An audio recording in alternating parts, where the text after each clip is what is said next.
Hey guys, welcome back to the TNT podcast, where we'll be discussing everything millennial and more. Thoughts and opinions reflect views of our own.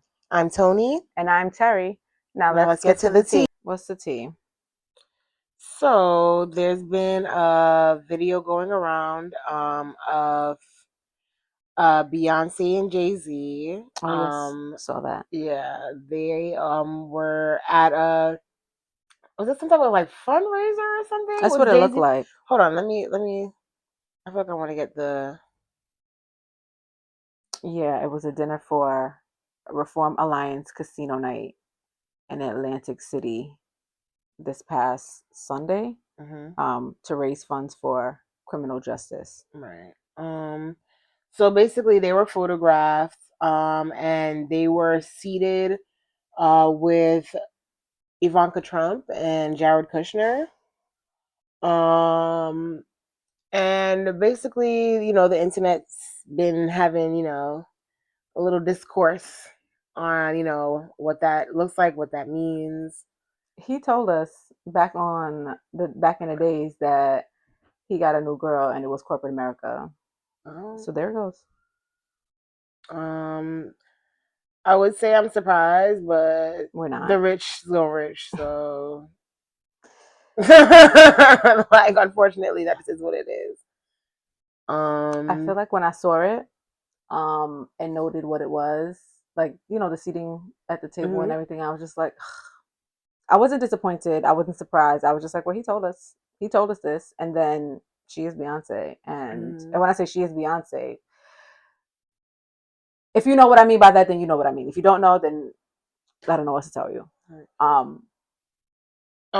What bothered me with that whole photo really is the fact of, I feel like there's just no excusing it. Agreed. It's one of those things that tone deaf, because we're aware, one, of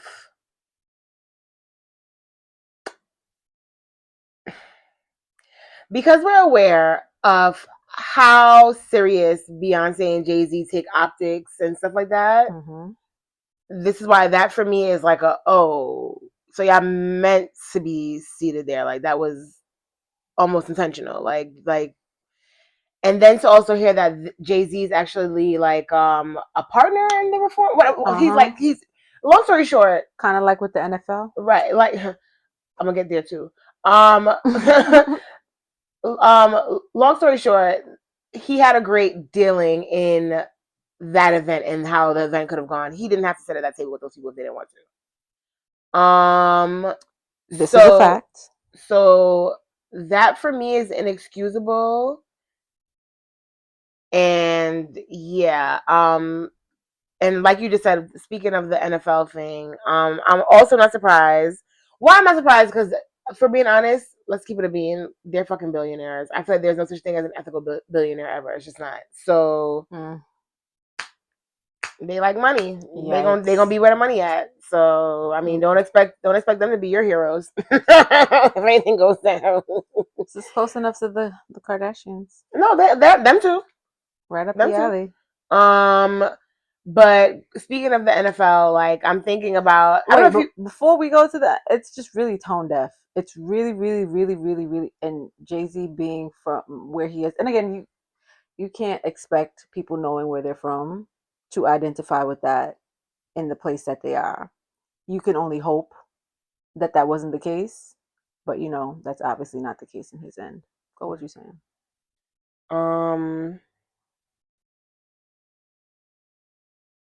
Sorry.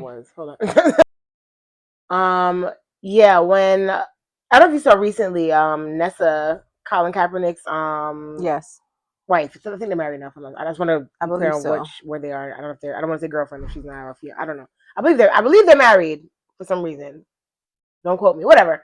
Colin Kaepernick's significant other. Let's leave it at that for now. She basically came out even just a couple of weeks ago and reminded us of how when Cap was going through, the whole situation with playing and protesting about police brutality on Black bodies, how Jay-Z essentially kind of just took over that whole like situation with the NFL. Mm-hmm.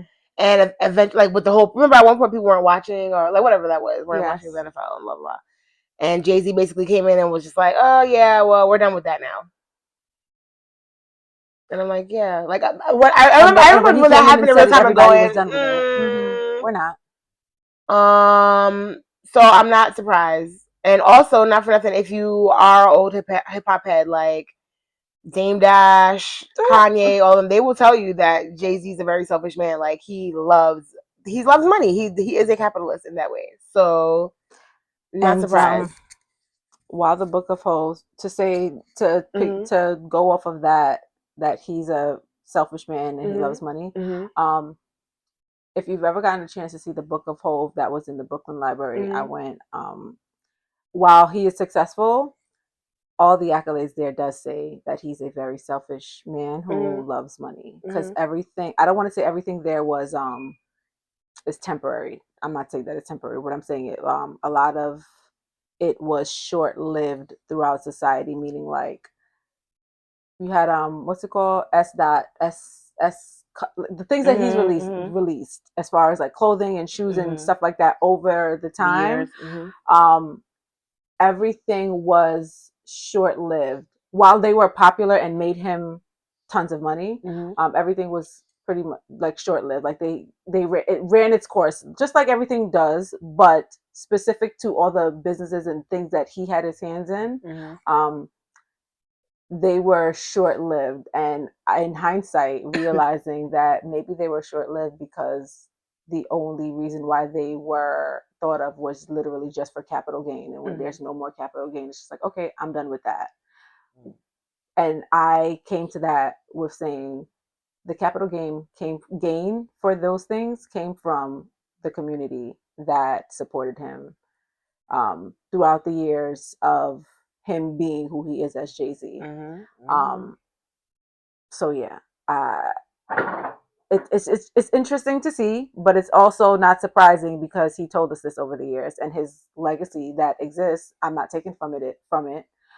It also confirms that. So seeing that isn't like shocking, but nonetheless, it's just like, oh yeah, you. It is disappointing though. I will say that. Not shocking, but it is disappointing. But like I said, you can't look to the when the revolution comes. They love their money. You can't look to these billionaires, baby. You can't. They said, "Well, if they black, they white or indifferent, child. As long as they got billions of dollars, don't look to them, honey." And do you need $1 billion? But you know, do you, boo? Yeah. And one thing about it, like I said, the Breakfast Club is going to entertain anything because Dame Dash being on the Breakfast Club again. I sat and watched the entire thing. They like to jeer him. They bring him on there. For the chaos. They do. They bring him there for the chaos, and he plays into it. And because I said earlier that Dame's response to everything is very egotistical. Dame Dash is that person from high school who was popular, who refuses to let go of his high school popularity. Facts. And reminds you, like, I was popular in high school. Understand that nobody did this before me. And it's just like, sir, everyone that you went to high school with have taken paths since you guys have split, meaning like the whole Rockefeller, all that. Everybody's taken paths, whether they are, successful to the public or privately. You continuously come out here to justify anything that comes out in the media about you, and you crash out on justifying it by saying, "Oh, you're not." I watched the entire interview of him at the Breakfast Club. "Oh, you're not listening. Oh, you're not. You're. Don't cut me off." He first of all, he went in there setting these boundaries. I don't like to this, and I don't like to that, and I don't want to be cut off to this, and I don't want to be cut off, and let me speak, and blah blah blah. That entire interview, Dame Dash does not answer any questions. No, he doesn't. He answers no it was amazing questions. I was just like, this man is a deflection king. And I don't know how anybody could ever be married to him because Snapped. Okay? Have y'all ever watched Snapped? This man deflects like no other. I'm just like, oh, but you didn't answer the question. But the one thing he's gonna do, he gonna wrangle him up and be like, but wait, you didn't answer the question. You're not answering the question. Dang, but you don't answer questions either. So why do they need to answer these questions? You don't answer questions. And you're also responding based off of your ego, and he's what you get as a has-been. Like, I'm not saying that he's dirt poor, broken, all that kind, but Dame shows up everywhere like he got something to prove. And my thing is, like, the people that you're trying to prove it to don't give a flying two shits. They don't. They looking at these videos and like, yo, this man is wild, and yo, you crashing out. Just like the video that you showed me, the interview that Cam, I forgot what the interview was, but I'll insert it below the full interview. I did see clips of it where Cam was initially talking about paid in full, how Dame pressed them about paid in full because 50, there was a picture of 50 patting his pocket. Some petty BS. And I was just short. He's like, my house is bigger. I'm just like, Dame. Honestly, get me out of here. Honestly, every time when he started with that, the comparison stuff, I knew. First off, hold on. Jamani just sent me. Hold on. I gotta put this audio in. Hold on, give me 1 minute. Let me get to it. Jamani just sent me this video of Cardi B and what she said to Charlamagne, and I was like, yeah, I'm gonna play it right here. Hold on. Like, even the other day, I was so busy, but I was gonna hit you up. Like, it's like, I would have had some jokes for you. I would have had some jokes for you. Tell a nigga, like, not even to be messy, but it's like, I know you could have came harder, Charlamagne. Come on now. Are you talking about he was being called a girl? Yeah, like, it's like, well, I'm being called a girl. Like, it's like, you telling me that I'm not securing my woman. My woman is financially secure, though. That's a fact. So ain't nothing wrong being financially secure. Nigga, daughter birthday fucking party like a fucking bar mitzvah. Like, you can't talk to me. You can't fucking talk to me. You asking NBA, you got a view. Have you seen that nigga house? See his wife's closet? I'll never leave. And I just thought that clip was so funny because Dame's ego is bigger than him. Very. And it's almost like he comes on that show all the time trying to small fry Envy and Charlamagne. And it's just like, baby, they're living way better than you. Like, let's cut the cap. We all know. We all see it. We seen Envy's house, my nigga. I know your view ain't looking like Envy's view, baby. You know your view's not looking like Envy's view. Why you on here trying to front? Like, it's just like... And aside from that, Envy, do not be in the headlines about bankruptcy and whatever it is as often as you do. As much as we know of the headline of the last thing that Envy had with the houses, whatever the case may be, he don't be in the headlines as much as you do, Dame. And Envy don't be in them headlines. I ain't never heard nothing about Envy being broke. Envy live a bit over there from what I see. He ain't never came on anybody's podcast or interview show to justify the headline that came out about whatever it is. Like, we've heard him speak about it, but he's never went on there to so it's just one of those things that, like, you can't compare yourself to these people. He's like, oh, you guys sitting here in the box, there's no windows, there's no... Even the last time when he came, remember that last time when he came, like, he was there. Gross behavior. He was going there telling Envy, oh, he not a boss. And it's just like, but all of that is really just him just trying to overcompensate for his shortcomings. Dame, no, he's not that guy no more. This is not 2025, and you are not Dame Dash. I was in the Big Pimpin' video. Like, it's a very different scenario right now. You're not Dame Dash. That wasn't paid in full. Not at all. Like, you're not that no more. His ego is so much. Like, even when he got to the whole, my house is bigger than, I was just like, yo, you're acting like a junior high school kid right now. Yes, that I was just like, oh. Like, what are we doing? You're pushing 60, talking like you're 12 right now. What is happening here? That's embarrassing. I was embarrassed. Honestly, I was embarrassed. Yeah, I got secondhand embarrassment watching to that whole interview. I was like, this is ridiculous. For you at your big age to be acting like this? Yeah. Nah. And not for nothing, him calling Charlamagne a girl, telling him to clean up. I'm like, what kind of misogynistic shit? I was like, I can't imagine how you talk to the women around you. Because what was that? The digs he was taking there with that, I was like, oh, you don't respect women at all. Isn't there. That's probably why Rachel isn't there. And I'm not gonna say his daughter doesn't love him, but like, I heard she on that show, right? What is that? What show is that? Grown Up, NYC Next Gen. Yes, there we go. NYC Next Gen. And I'm sure she has some choice words for her dad, because I could just imagine. I couldn't imagine. I just said to Tory before we recorded. I was just like, I couldn't imagine those rooms when Dame, Kanye, and Jay were all together. Like, I know that had to be a very, very interesting match of personalities in a room. And that's probably why they all had to go their separate ways. Yeah, absolutely. Because that can't hold for too long. Those three together, no. That's just not going to work at all. The person that Dame appears to be, or he is the problem. Mm-hmm. He is the problem. I remember there's somebody that he was talking about that had put up his son when his son didn't have anywhere to live. Ooh. And he talked disgusting about the person. And it's just like, Dame, at what point do you look back and be like, oh no, this is me? And like I said, I don't doubt that because he probably gonna tell us that he talked to the lady. I don't doubt that he talked to the lady, but there are two types of people that go to therapy. People that want the help, and that people that are gonna waste the therapist's time. Dame is wasting that lady's time. If he still go there, he's wasting the time. There to begin with, child. That man is exhausting. I couldn't do it.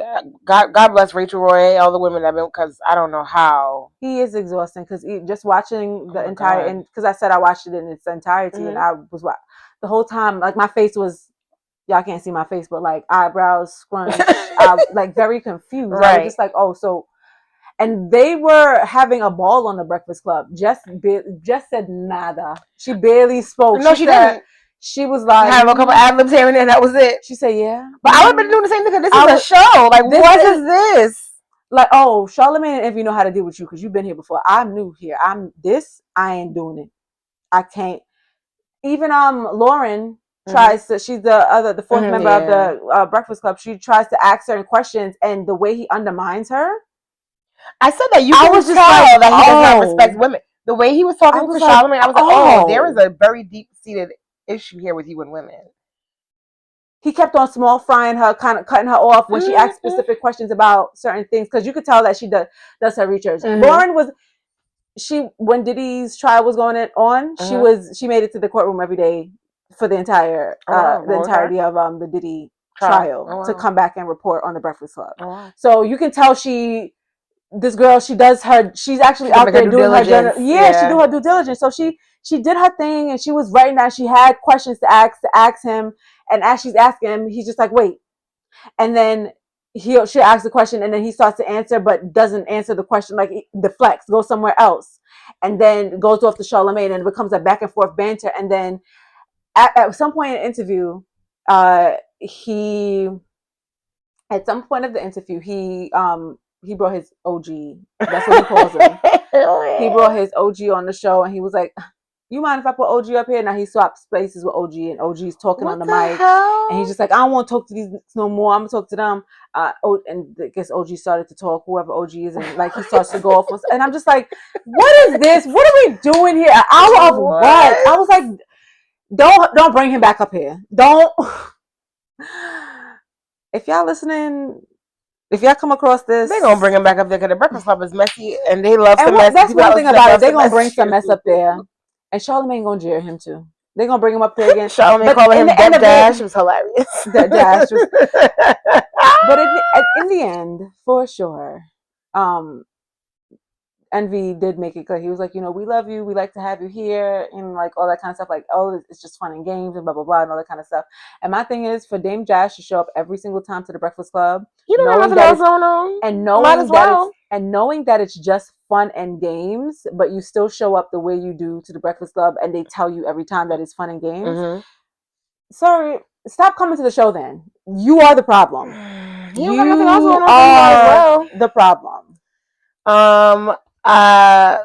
People like Dame Dash though are very funny to me because it's like this ego is so large and grandiose, but behind closed doors, when it's just Dame in that room by himself at night, that man is the smallest man, tiny, you will ever come across. All of that is overcompensating for that small man that he truly is under that. That shit was gross. That honestly was really disappointing and just embarrassing to watch. I was just like, nigga, you're like 60. Acting like this for the public to see, like you don't even have like the decorum to be like, actually maybe not in front of the peoples. He was like, yikes. If you keep cutting me off, I'm gonna get out of here and I'm gonna go take a joint. And I'm just like, you. Okay. I was like, okay, all right. I'll post a link for y'all to watch it if y'all want to watch it, but I mean, y'all don't have to. Child. Y'all don't got to, but we gonna move on, child, to a next clown. Chris Brown done deleted his Instagram because he said y'all don't keep calling him a colorist. Well, I kind of am not sad that I didn't go to the concert last month, 2 months ago. Then Christopher Maurice Brown, come to the front. Come to the front, Chris. Because he's always been though. Yeah, but he's upset now because they're holding his feet to the fire. I guess during his show recently, he had he normally brings somebody out from the audience and there's a whole gyration on them.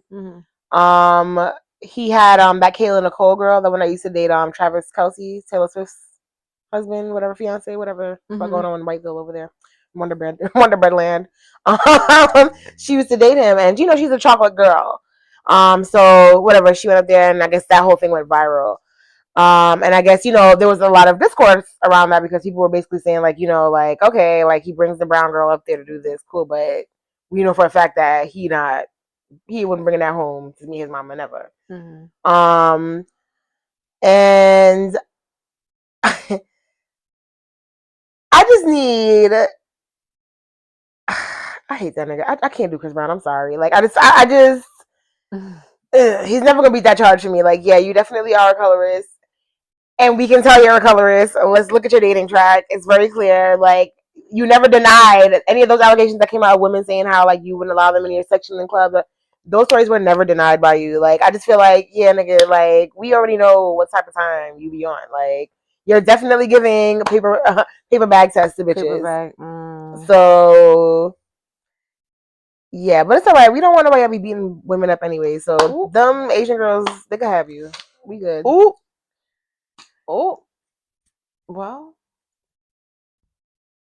I guess that's it for Chris.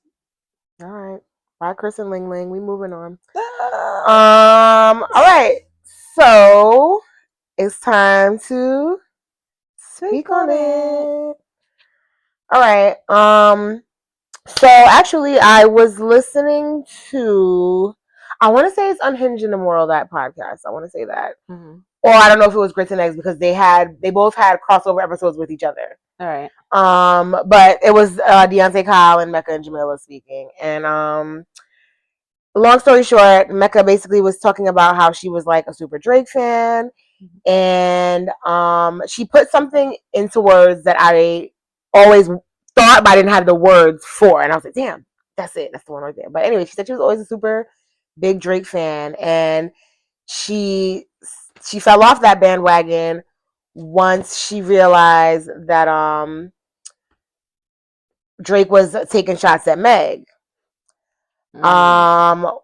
When she realized that, she was saying something, like I said, that I've always thought. She was saying that she had to stop fucking with her fandom of Drake right there, because she said that she feels like the way men respond to the Tory and Meg situation is a good litmus test to know where Black men stand on issues that regard Black women and, our protection and our value and, just violence against Black women and things like that.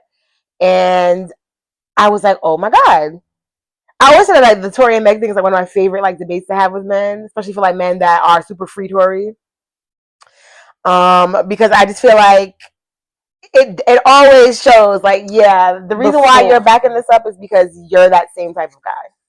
And before the verdict came out, it was there that he was guilty.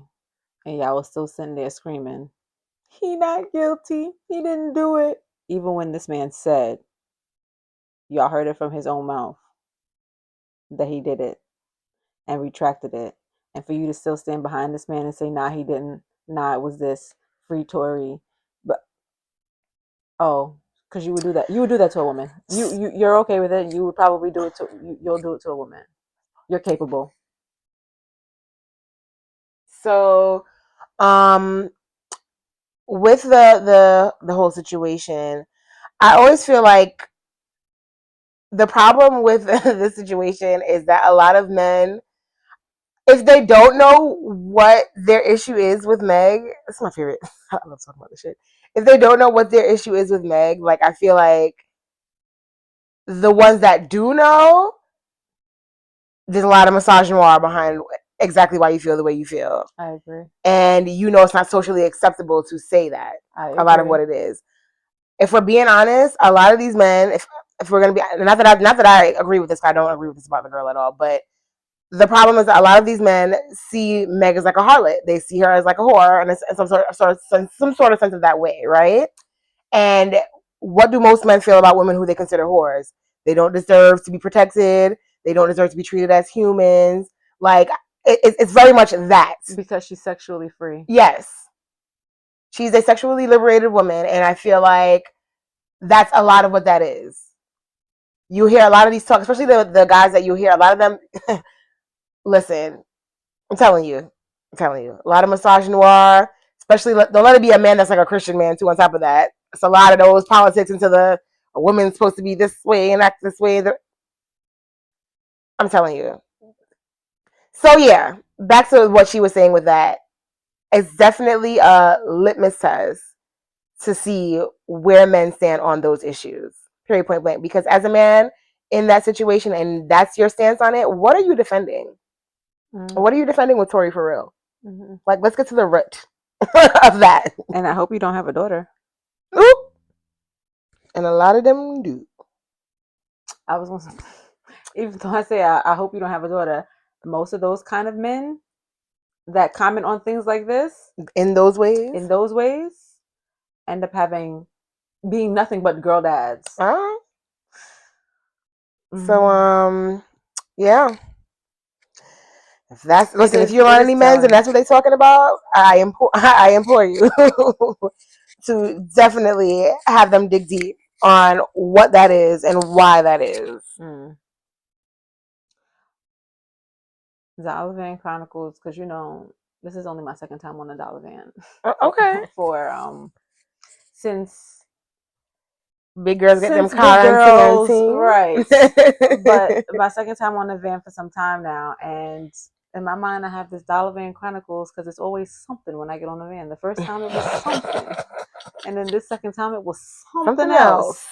And I was just like, oh, so we know from back in the days when you get on a Dollar Van, there's subject. It's free. You talk about whatever you want to talk about. You never know the conversation that you're walking on.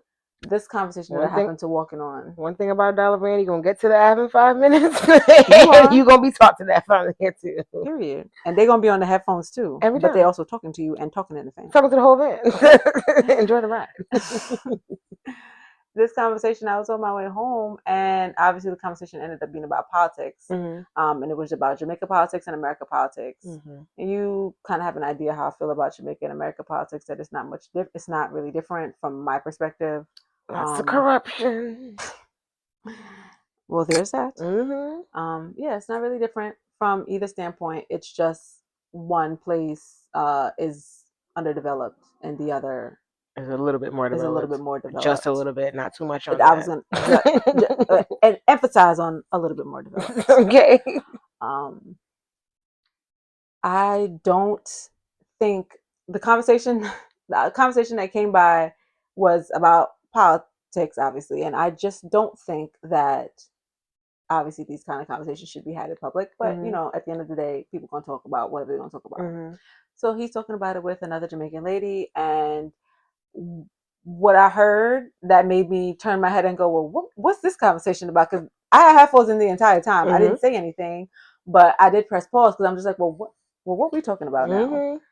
I heard the man go, well, people don't have jobs because they're worthless. And I was like, oh, we're going with this ignorance already. Oh, okay, cool. So the man goes off on a tangent and he starts to talk about how people don't have jobs because they're lazy and they don't want to work, and they're getting up at at the time it had to be like 10 o'clock in the morning or something like that, around that time. The people are just getting up at this time, and that's why they don't have jobs and they're worthless, and they think they want this, they want to sit around and do this and have money and not. And the lady's stance was obviously opposite. People work so much that when they take home something, all they can do is pay their bills. Don't be single, because that's all you taking home is your bill money. And she pretty much was saying that the richer keeps getting richer, the poorer keeps getting poorer, and the middle class is pretty much being erased because of the corporations. Essentially, that's what she's saying. And the man goes, no. This was clear ignorance. That the conversation was, his stance was ignorance. But they're gonna be wrong and strong. No, my son is in the army, and they pay for everything, room and board, and he can go to school if he wants to, and blah blah blah. And while all these things are true, I'm just in here like, just because this is true for your child does not make this true across the board, and does not mean that it's the same here when you're discussing another government and how they're able to provide for their citizens and how they provide for their military or whatever the case may be. Like, it doesn't mirror. And even though this is your child's reality, there are a bunch of people that also were in the army that are not well off, that they cannot go to school, that, oh, he got an honorable. Okay, yes, you're telling me all these accolades, but it does not mean that people who don't have the success that he has, it doesn't mean that they're worthless and unqualified and everything else that you were saying. I really want to know what his point of bringing up his son in the army was. He trying to say that, if you don't have anything going for yourself to go into the army? Is that what he's trying to say? That's what I took from it. Sir, as a black man, if that's you telling people to go to the nigga, all right. But hold a second. That's what I took from it. And to your point, as a black man saying that, he's also a Jamaican man. And I say this because a lot of Jamaican people migrate here, and one of their first things to the men in their family is to join the army. And it's not for serving, it's for personal benefit opposed to serving.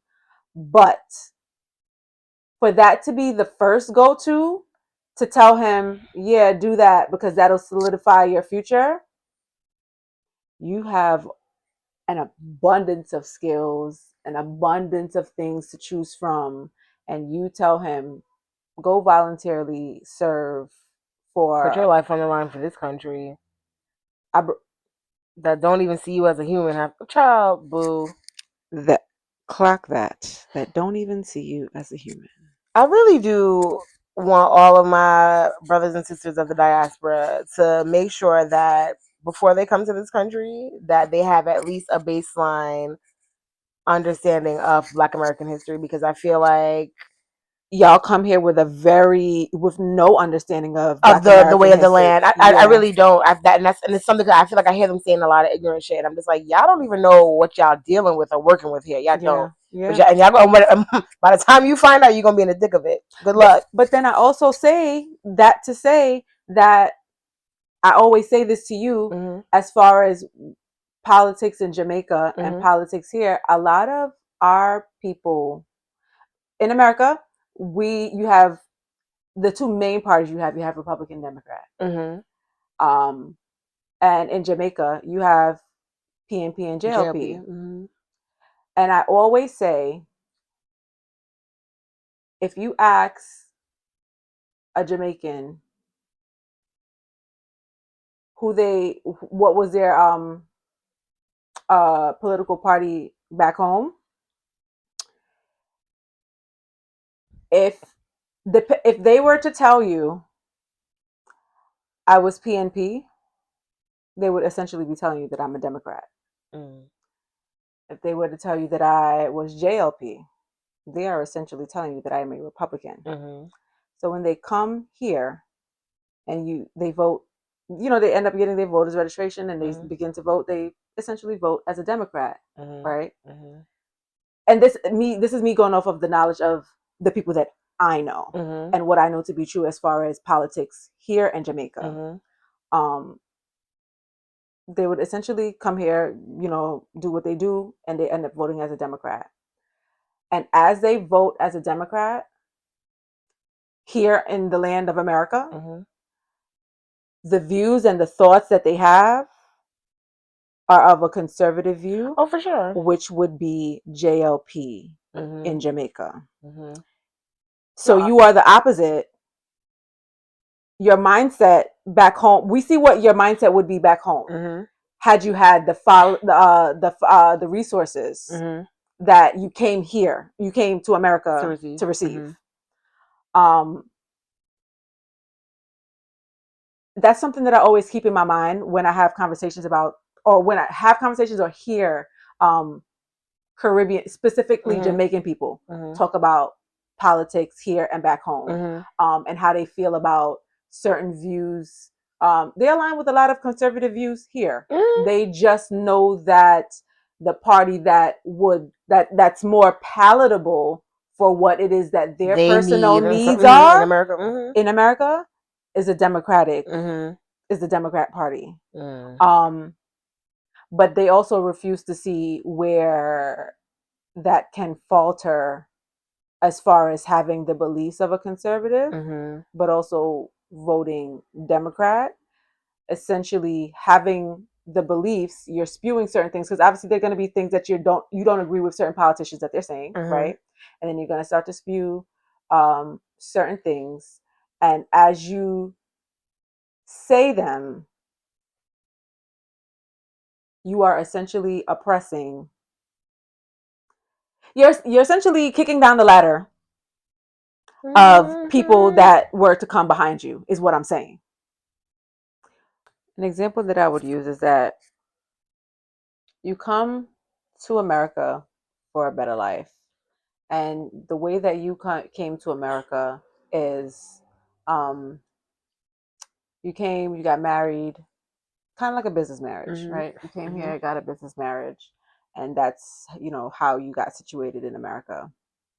Fast forward, all these things are being removed, where marriage is being scrutinized and all those kind of things, and you're just like, yeah, they need to do XYZ and blah blah blah, and they need to da. But you're also voting Democrat, but you also agree with the revoking of what birthright citizenship should look like, because a lot of your children were your anchor babies. Were your anchor babies. Come on now.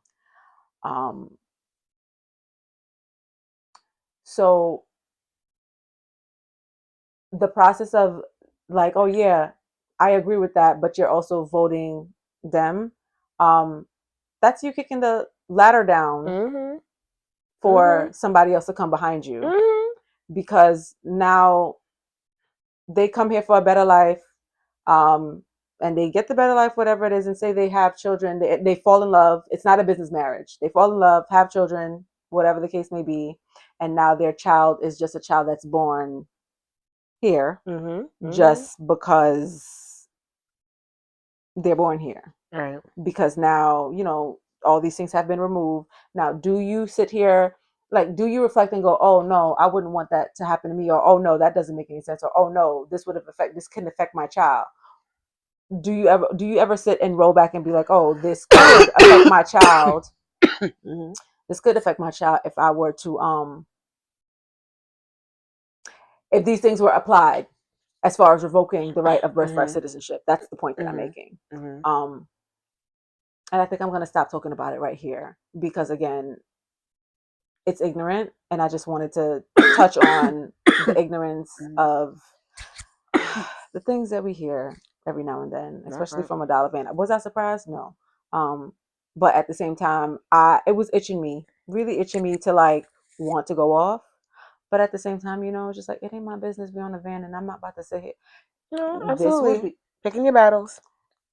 This would, like I mentioned, I ain't arguing no fucking van driver, nigga. You've been a van driver for fucking 50 years, bitch. That's all you've fucking done in this fucking country. Shut up.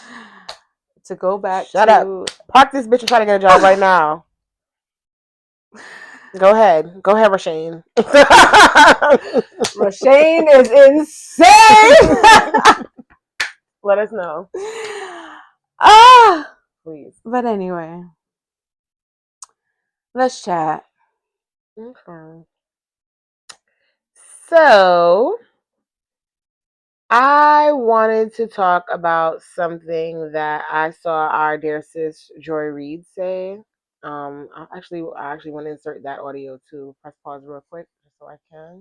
Are y'all so angry? You have the White House, you have both houses of Congress, you have a Supreme Court that is completely obedient to your president. They're willing to give him unlimited power. They're willing to say that he can take SEAL Team 6 and kill anybody he wants. They were willing to affirm that. They're willing to say that ICE can racially profile anybody they want. The United States Supreme Court has said you can racially profile Latinos based on their accent or the way they look. You guys have everything you want. You have legal racial profiling. You've ended DEI. You've ended affirmative action. You get all the best jobs, even if you're not qualified. You can be a Fox Weekend host and be the Defense Department's Secretary of Defense. You can be Kash Patel and be a podcaster who wants to go to Valhalla and run the FBI, as long as you're conservative. You have everything. Why are y'all so angry? What the fuck are you? And I saw that and I really, really was sitting there to myself because that's such a real freaking question. What the hell are you so damn mad about? You got everything you wanted. Congratulations. Literally. What more do you want from me? No, literally. Very much Tyrese in the face ass. Why y'all so mad? What the fuck y'all so mad about? Please let me. You got everything you wanted. You made sure life is harder for Black people. Good. All right. You done took away DEI, affirmative action. You're making sure our livelihoods are screwed. Right from here on. That was your goal. Right. You got it. Okay. They're feeling it now. That's why they're still angry. They're feeling it, and they still see us. Meaning, we're not erased the way that they want us to be erased. They want us to wither and die and be out of their faces. And they're still seeing, like they're seeing what we've been experiencing over the years. Like now they're seeing it themselves, and they're just like, it's still their fault. Is it still our fault? Was it ever our fault? These motherfuckers is mad like this. It's misdirected anger. No, literally, they're mad because their lives still fucking suck. They were supposed to make sure that they killed us off, made sure our lives were fucking terrible, and they were supposed to be getting our jobs. It was supposed to be them filling those jobs. It was supposed to be them. It's supposed to be a new becoming of the white race. Bitch, you're still gonna be fucked up. You still gonna be fucked up. Your son is still gonna be out here shooting people at school. Methany, your daughter is gonna still be fucking smoking whatever hell she's supposed to be not supposed to be smoking on the opioids. Like, stop. Oh. None of that is gonna change your situation. Wait a minute. Your hatred is not gonna change your situation. It's just not. So that's why y'all niggas is so mad. And that's true tea. And they won't acknowledge it. They're gonna continue to point the finger. Will. They're gonna always point the finger and be like, well, we're angry because it's your fault. It's you, because what did you do? Deflect, very damn dash, you know? What the fuck? I don't know. This country's in the upside down anyways. But also at how I'm just like, stay mad. Because I didn't do mad. I didn't do it. Stay mad. And you know what the worst part is? They don't get, not to cut you off, but they don't get, it's like all these things happen and they look for you to say things to justify their anger. And it's like, no, just stay mad. Because I'm not going to say nothing to you. You doing what you're doing, and okay. What were you saying? I forgot. Whoops. Hold on, think about it, because I might just cut that part out. The worst part of it all is the more that they disenfranchise Black people, the more that they make things harder for us, we're always going to come out of the ashes. Like, y'all are only making us stronger. And I feel like they have not realized, and that's what I'm saying, back to them looking inward. They don't do those things because they haven't seen that this is not anything new that they're doing, making life harder for us. It's new to and them. Black people always rise up and still like dust. What do we do? Rise. Bitch. Because guess what? When you disenfranchise people, you're giving them new ways of innovation of getting successes and stuff like that. Like, there's a certain level of they can't compete with us in certain ways. Like they've had all this privilege for all this time that they haven't had the need to be resilient and make a way out of no way. Like there's a certain we just have these qualities now that they can't catch up to. They just can't catch up to it. And that's what I'm saying. Like their life is gonna be shit. They they thought they was gonna make life. Your life is gonna be shit because now even if they're not letting black people get certain jobs, your ass certainly can't get that job because bitch, you don't know how to fucking do it. You don't know how to do it. You don't have the fucking anything like the credentials. You don't have the know-how. None of that. All you got is white skin.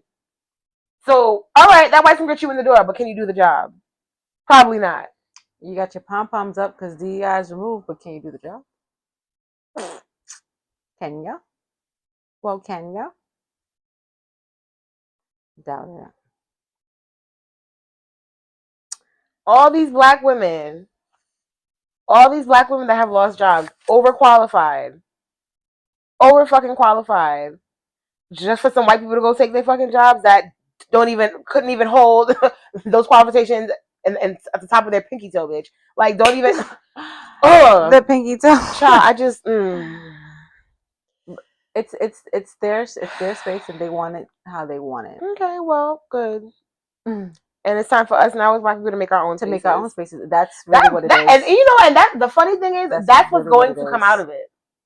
If we're being honest, I feel like once you get to the other side of it, that's what that's going to look like. We're going to have our own stuff, and it's going to be better.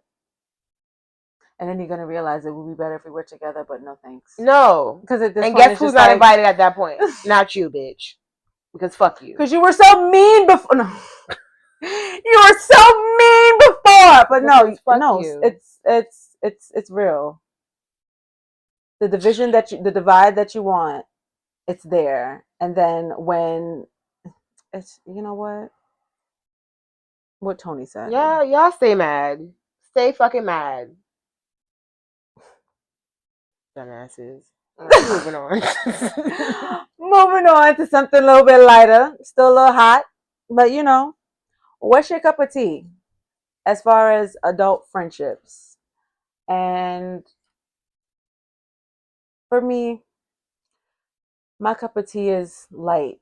It's airy. It's respectful. It's understanding. It's caring. It's community. It's resource. It's collaboration. It's gentle. It's everything that we need as a community, specifically talking to my black folks. Everything that we need as a community. I'm not saying I only have black friends. What I'm saying is that my values as far as adult friendship, that's what it requires. Those are some of the things that I require.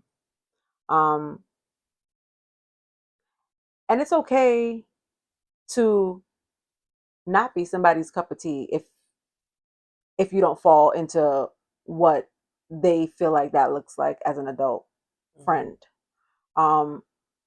As adults, we go through stuff, right? We have lives of our own. We have children. We have all these, we're figuring out life. But also it's important that we make time for the people that we love, relationships, friendships, relationships, whatever it is. We have to always make sure that we're cultivating enough space to pour into it, and also receive. We don't want to just pour and not receive from our friendships. So my cup of tea is you get me and I get you. That part. You get me, I get you. You ask questions if there's something that you don't understand. Ask. Brianna had mentioned the other day bringing back random pop-ups, random invites, spontaneous things. I agree. And how much I want to, like, I love it. When she brought it up, I was just like, I want to do that, but it's so hard to And I caught myself when I said, but it's so hard. I was just like, no, if you want it, you can make the time for it. Cause there's everything else that you do want you make the time for it. You know, it's funny that was said, because that was something I feel like I thought about that a couple of times during the summer and everything. I was like, you know, I just miss the days when like people would just like pull up and we just hang out at the house. Like, you know, like I feel like, yeah, I feel like that, but also I also feel like a lot of this stuff as well is, it's not by coincidence that like I feel like everybody's so like disconnected from everyone. It's not. I feel like it's coming from somewhere as well. It is. I think so. But we just have to be intentional about not making that a thing. That's why you see a lot of people talking right now about like isolation. This is a thing. There's a lot of, like I said, individualism in America is showing itself in a lot of ways, and that's one. And if we're being honest, that's one of the ways that is showing up. Just our disconnectedness with just the people who are around us. Like just like you said, back in the day, people just pull up at your house just to see you. You know, you going to the mall? Let me come with you. Let's just ride together. Like I feel like we are missing that part of community too. Like yeah. I can say that I personally adhere to that subconsciously without even realizing it. It was only up to the summer that I actually realized, like, oh, I'm very much like the person that I'm just like, oh, specifically with you, I would pop up at your home just whenever. It's just like, oh, come in. But I also keep it in consideration, like, nah, we have lives. And though I pop up and like we get things done, we get everything done that we need to get done, whatever it is. But it's also that respect factor that it's just like, okay, people have families, people got things going on, and while we pop up to be there for our friend, you know, still being mindful of that. But also, this is the side also knowing that you're welcome there. Right. You like you're still welcome to pop up, even if you're there and you see that something's going on. You know what? I'm gonna go. I just stopped by, popped in, say hey, you know, see everyone. All right, we'll catch up later, whatever it is. Even if it's just that short, I realize like that something like that I appreciate. I was telling you the other day, I was like, I miss my friends. Like I feel like I really do. Like I miss the hanging out. I really do miss that. That's a real thing. I do miss being around like a group of girls and getting a kiki, like just on a random Tuesday or something like that. Yeah. So yeah.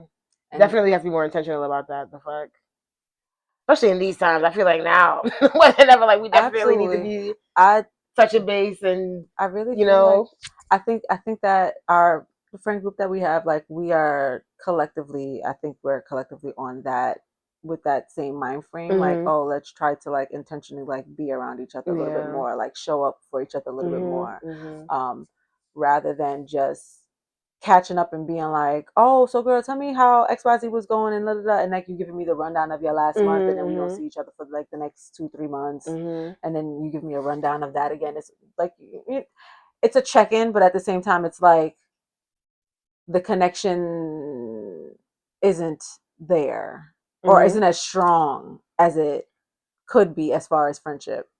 So I definitely think that we are more intentional as we can be, given, you know, each of our circumstances, because they all vary. We do all try to like show up, but I definitely think as far as being more intentional with the pop-ups and the go out. So girl, you free today? Yeah, I'm free. Because somebody called me today and be like, oh yeah, are you free? You wanna go get something to eat? No, I'm kind of just laying around right now. I just wanna. And it's just like, I want to receive a call like that and be like, you know what? Yeah. I can meet you. Yeah, I can sit here and just lay around, but like, you know, girl, let me get up and meet you. Because I was just sitting here binge watching something on TV. Let me get up and meet you. Go out and have a little kiki and go to brunch. Back in the day before the Ave was gentrified, that was the thing. Let's go to girl, what you doing? Let's go to the Avenue. Right? Like, you know, just little stuff like that. I'm like, it's so $2 in a dream, $4 in a dream because you needed to get back. You gonna be on that Gallivant Chronicles on your way there. Period. $4 in a dream, honey. And we going to every store on the Avenue getting nothing, but we coming back. But we had a good time. We had a great time. We had us a good old time. And when we upgraded, we headed over to Green Acres Mall. Hello. we was taking a bus over to the mall, honey. And then the second upgrade was Roosevelt Field. You know. Okay. Remember when Queen Center was a thing? Kid Robot. Wow. Oh my God. The days. Oh man. Yeah. But yeah, no, I would love to get back to that. We really do need to. That's necessary. Definitely. Everything going on in the world to keep our sanity. We definitely need some joy and jokes with our friends. Definitely. Always needing joy and jokes.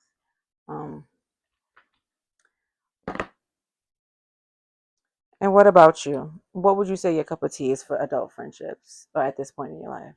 Right now I'm definitely looking for somebody who's like-minded. I can't do I couldn't do a friend that was like saying wildly like conservative shit or something.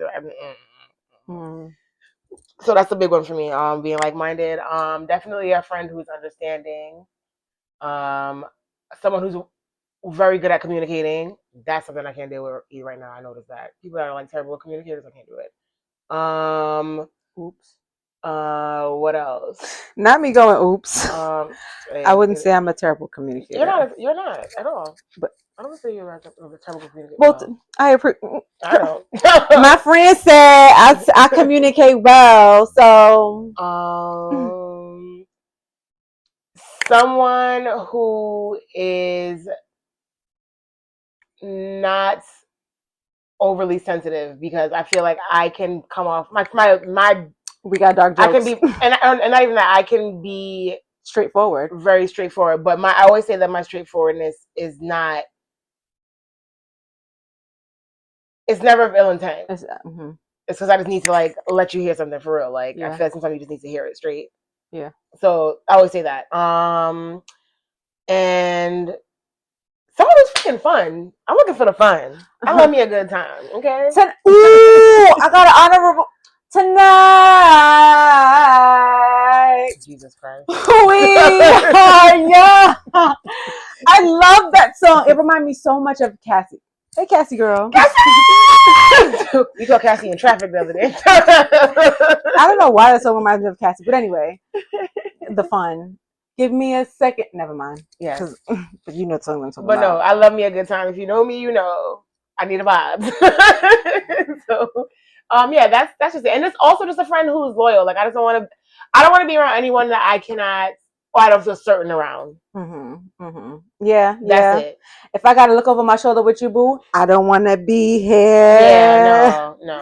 I do want to be here. Got to go. That's I don't have any time in my life. If I gotta ask you too many questions, like, oh, you did this, you sure you didn't? No. What's the intent? If I gotta ask you intentions behind something, honey, right? And that goes back to what you were even saying too, just the security in that sense. Yeah, I need to have security in my friendship at all times, and I honestly think everybody that values is in my life right now, I feel that way about. There's nobody that any of my friends that I don't feel that way about. I feel like my friends are my friends, and I think if you value friendship, you know,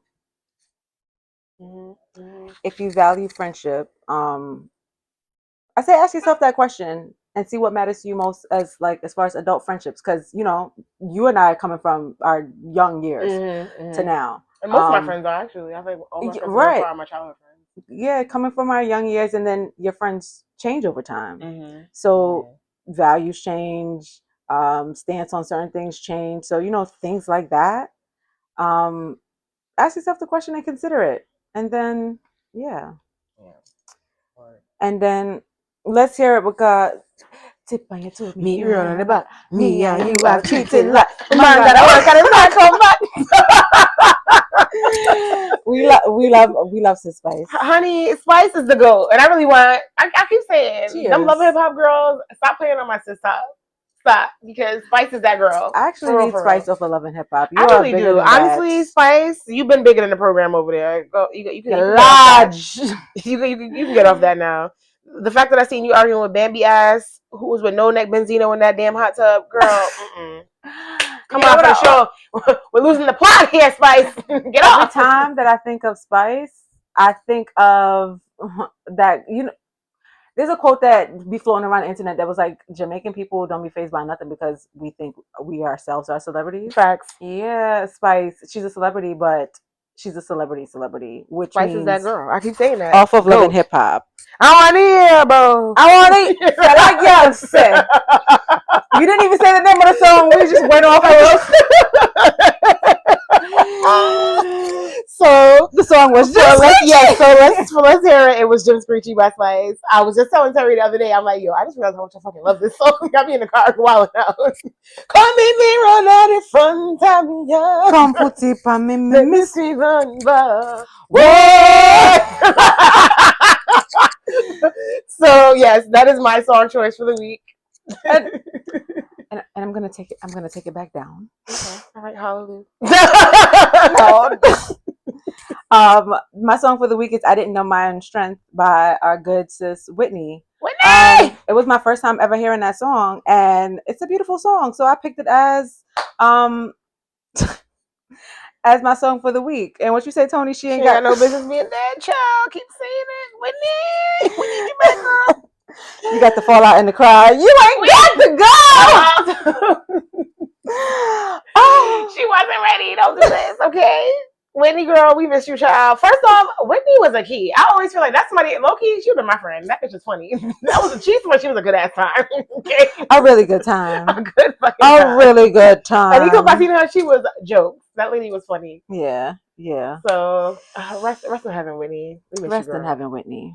So, thanks for tuning in to the TNT Podcast. You can find us on Apple Podcasts, YouTube, and Spotify. Got a story, topic of interest? Email us at tee.teapodcast@gmail.com. Meet us here again, same day and same time next week. Bye.